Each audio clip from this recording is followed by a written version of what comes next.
Saudara Kapolri mencopot Verdi Sambo dari jabatan Kadif Propam Polri dan dimutasi sebagai Patiyanma Polri seusai diperiksa penyidik Baris Krim Polri pada Kamis lalu. Keputusan Kapolri mencopot Verdi Sambo dan memutasi 25 polisi yang terlibat dalam penanganan kasus pembunuhan Brigadir Yosua menurut sejumlah pihak menjadi langkah yang tepat.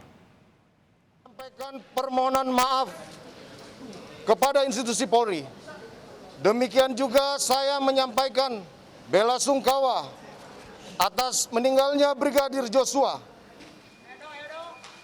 Permintaan maaf ini jadi hal yang pertama diungkap Irjen Verdi Sambo saat muncul pertama kali di depan publik sebelum diperiksa penyidik di Baris Krim Polri. Seusai menjalani pemeriksaan selama 7 jam, Irjen Verdi Sambo menyebut telah memberikan keterangan apa yang ia ketahui, ia lihat dan saksikan saat insiden terjadi yang berujung kematian Brigadir Yosua. Kapolri Jenderal Listio Sigit pun langsung mencopot Irjen Verdi Sambo dari jabatan Kadif Propam Polri dan dimutasi sebagai Patiyanma Polri 2 jam seusai pemeriksaan. Saya akan keluarkan TR khusus untuk memutasi dan tentunya harapan saya proses penanganan tindak pidana terkait dengan meninggalnya Brigadir Yosua ke depan akan berjalan dengan baik dan saya yakin tim sus akan bekerja keras.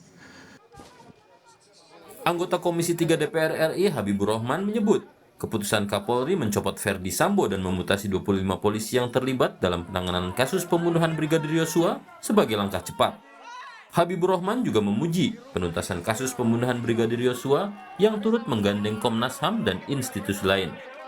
25 anggota Polri ini menurut saya bagian dari komitmen Pak Kapolri Sigit untuk mengusut kasus ini secara cepat dan transparan. Sejak awal memang luar biasa penanganan kasus ini. Saya pikir sudah sangat memenuhi standar presisi, ya, dan tidak ada di seluruh dunia, hampir tidak ada pengusutan sebuah perkara pidana pembunuhan sejak awal melibatkan Komnas HAM dan berbagai institusi lainnya. Menurut Ketua Indonesian Police Watch IPW Sugeng Teguh Santoso, pencopotan sudah sewajarnya dilakukan Kapolri sebagai pimpinan dari Irjen Verdi Sambo dan sejumlah polisi lainnya yang dianggap menghalangi penyelidikan kematian Brigadir Yosua. IPW bahkan menyorot adanya pelanggaran pidana selain pelanggaran kode etik yang sangat besar kemungkinannya dilakukan Irjen Verdi Sambo dan 24 polisi lainnya. Akhirnya nih 25 orang terseret nih ya. Jadi ada dugaan pelanggaran kode etik yang berat. Menurut saya beberapa ketentuan kode etik dilanggar, ini berpotensi untuk diberikan sanksi berat. Nanti kalau ditemukan adanya pelanggaran kode etik dan menurut IPW di sini ada banyak pelanggaran kode etik, maka kepada yang bersangkutan bisa diperiksa pengenaan pelanggaran kode etik dan juga jangan lupa potensi adanya pelanggaran pidana, ya, ketentuan pasal 221 dan pasal 233.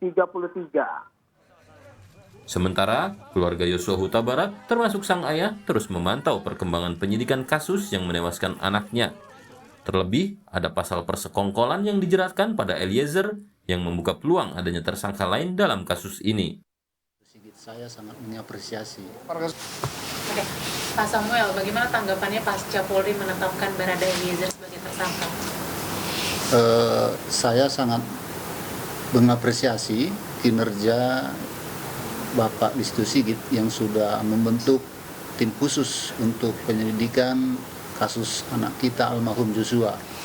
Itu semuanya atas perintah oleh Pak Joko Widodo, Presiden kita, yang ditindaklanjuti oleh Pak Listio Sigit. Saya sangat mengapresiasi.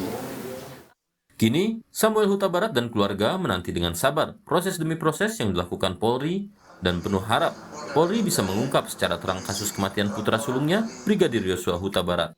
Tim Liputan Kompas TV.